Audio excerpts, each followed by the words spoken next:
simkuring sing aya tapakna tina urayan ieu ke kaum ibu. Tapi sanajan ibu tara salat Jumaah, hargaan ta poe Jumaah jeung neuker Jumaah teh pan disebutna poe Jumaah teh sayyidul ayyam, rajana poe dina saminggu eta. Hargaan ieu mah dume teu wajib Jumaah terus salaki jeung batur keur Jumaah, khatib keur gogorowokan khutbah, wer moe pare bangsal di hareupeun masjid bari ngebahan hayam, siuk gitu. Eta teh teu sopan ulah kitu.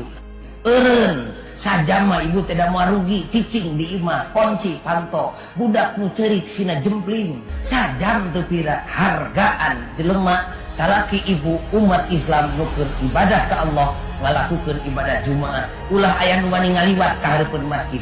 Mun budak umur 3 tahun ucing-ucingan di hareupeun masjid tewak ku ibu cicing sia poe Jumaah tuh batur keur